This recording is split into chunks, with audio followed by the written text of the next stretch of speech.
Welcome back to Brassionomics. Man, I tell you, going up to the mountains, having a place to stay, doesn't sound too bad, does it? Especially 45 minutes. You sometimes forget how close it really is. A lot of people have been looking to buy a house, sell a house, and we get all the turnkey. Everybody talks about turnkey. People want that perfect house, and if you're selling a house, there's actually a lot of different ways to make it appear more turnkey than maybe it really is. Martina Clymer joins us, principal and lead interior designer of Design Stage, providing full-service interior design coaching, and contemporary staging services throughout the greater Seattle area. Hello, Martina. How are you? Hi. Nice to be here. Thanks. Yeah. Thanks. Yeah. So let's kind of get into this, because a lot of people we interview a lot of real estate agents on our show, and when we do that, it seems to me that, and Corey can probably attest to this later when we can bring him back on, but people do want this turnkey type home. I mean, it's almost like the new car syndrome. Nobody wants any scratches. Everybody just wants that house to appear to be perfect. And design, when you start looking at staging or some of the cosmetics that you can do to a house, you almost can make a house get that feeling without maybe being as perfect as it may really be. Right. You can definitely use some tricks to have it appear walk-in ready, and I think that I'd like to just sort of talk about a weekend warrior makeover for under $1,000 that will get you the best bang for your buck, with 5 different strategies that will help you do that. Yeah, and when you think about $1,000, especially if you're trying to sell a house, I think the average house in Seattle is somewhere around 300. The median's like, what, 300,000 now, 350,000. So you think about what $1,000 is. I mean, it's 1/3 of maybe 1% on the median end, and maybe it's, it could be less than that on some of these bigger houses. So, Martina, yeah, I'd love to hear kind of, with the economy where it is, people wanting to maybe sell their house as fast as possible before the holidays. What are some of these top 5 tips for under $1,000? So for under $1,000, we're going to start with the living room, and we're going to use this room sort of as our inspiration room, and you can use the ideas that I'm giving you throughout the house, but like I said, we'll just start with the living room. So the first thing is the area rug, and it's your foundation, and we want to pick up an area rug that has a lot of color and texture that is going to be the inspiration for the whole room. So you're going to have it be the visual weight of the room, and we like sources like West Elm, Crate and Barrel, CB2, and IKEA for 8x10s that are $650 or under. So right away you've got your starting point for the whole design. Pretty close to that $1,000 already at $650. I'm gonna make it work out. Okay, good. Like, man, all right. Well, there goes most of our money on our rug. Well, it's going to be worth it because, like I said, it's your starting point. So the next thing is paint, and it's the best $40 you can ever spend. We recommend Sherwin-Williams or Benjamin Moore, and they have the best color purity, coverage, and talk to your paint consultant to get the right paint finish for the job. If you have kids and pets, if you have a sensitivity to chemicals, etc., if you're painting kitchen cabinets versus bathroom walls, so that's good. And I always sort of recommend to keep it in the hue of things that we find in nature, so that you feel comfortable with that. And picking a color from that rug that we started with, and say you're going to pick a tan color from the rug, and it has navy blue flowers and chocolate browns, and then we're going to continue on to number 3, which is accessorizing to create visual flow. And what is visual flow? Visual flow means sounds very earthy. It's very new age. We want to enter a room and to feel comfortable there. One thing we want to do is sort of take in our surroundings, and one way that we do that is creating light color palette throughout the room, and you're sort of bumping and jumping your eye from one side to the other side of the room. Is it? So let me maybe give an example, and you tell me if I could be totally off base here. But is it kind of like the way they structure, say, a newspaper or a website, where they want your eye to start in one place and then kind of flow through it to get to the end? You've got it. Right on. Look at that. Yeah. You can do my job now. I don't think so. If anybody knows me, I am not the designer in the family.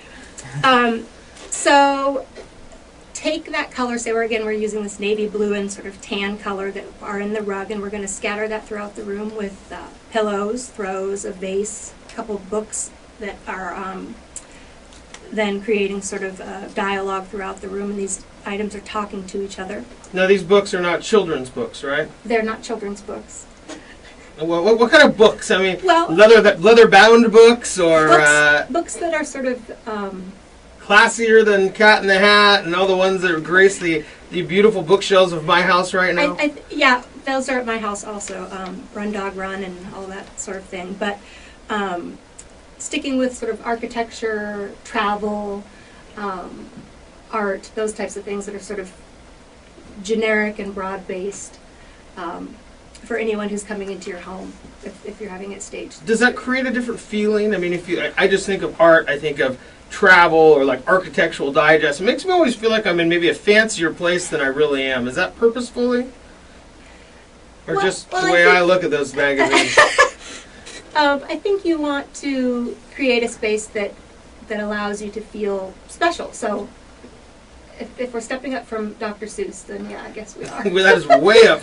There's a lot of levels up from Dr. Seuss. We're here with Martina Clymer discussing some of the ways that you can really cost effectively improve the visual effects and visual flow, as she calls it, of the home.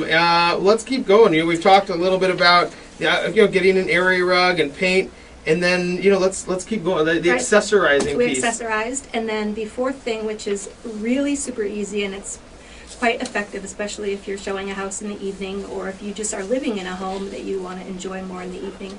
Take your light bulbs that are 60 watt or 100 watt in your floor lamps and table lamps and switch it down a notch. Give them a 60 or a 40 and create some more mood and ambiance. That just sort of softens the space, and I like to tell clients that in an economy like this, your glass of wine or your cup of tea tastes so much better that way. You don't have to go out anymore. You can save some money and stay at home. So yeah.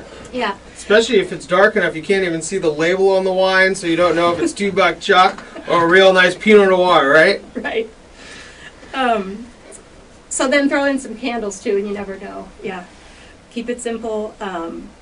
Might have some recession babies at that point in time, huh? Right. And then the last tip is organic softening, and that means that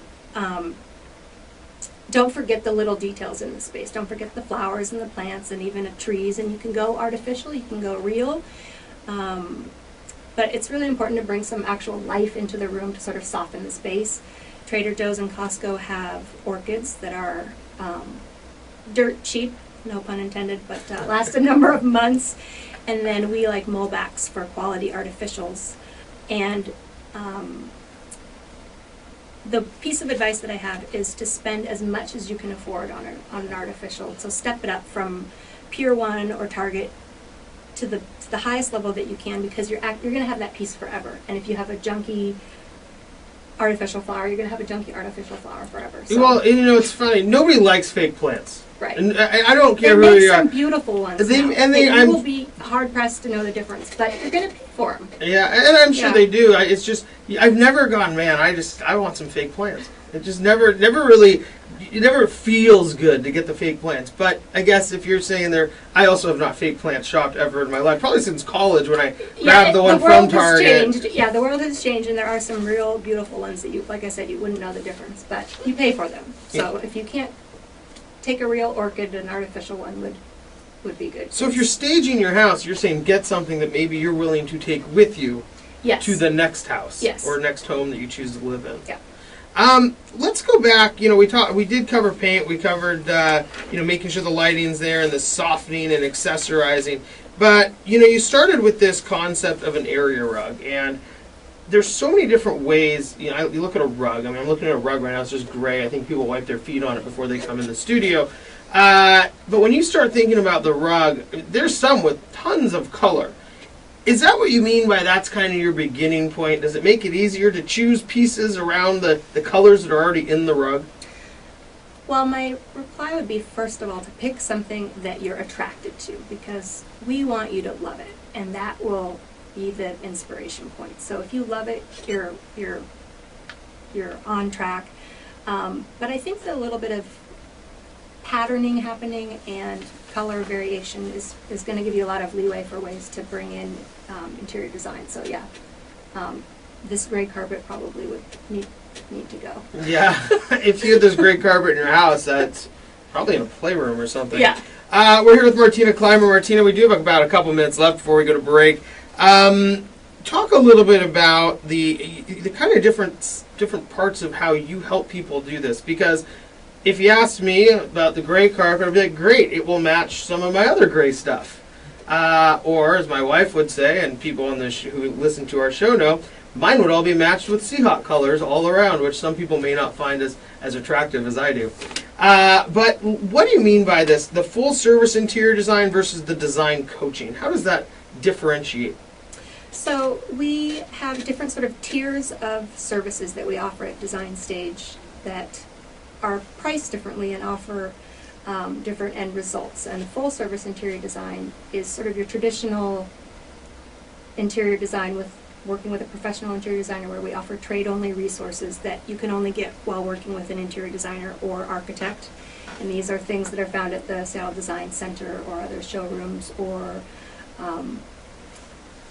workrooms or artisans like that. And so from new construction to remodels, we can do anything under the sun. But what's really taken off in the last couple of years is that we started something called design coaching. And I think that's what you were sort of asking, Ben, is that design coaching is for the more cost-conscious client who wants to be involved in the design process but would benefit from the assistance of a professional interior designer.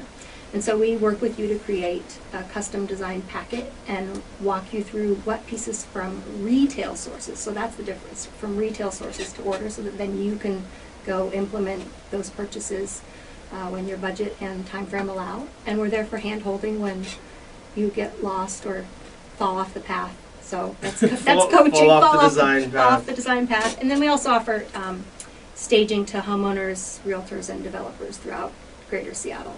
How does that, and then when you look at staging, I mean, right now, with houses kind of flying on and off the market, do you still stage houses that are on the market for just a short period of time? Do you see that more people are staging or are not staging with such a fast-paced market?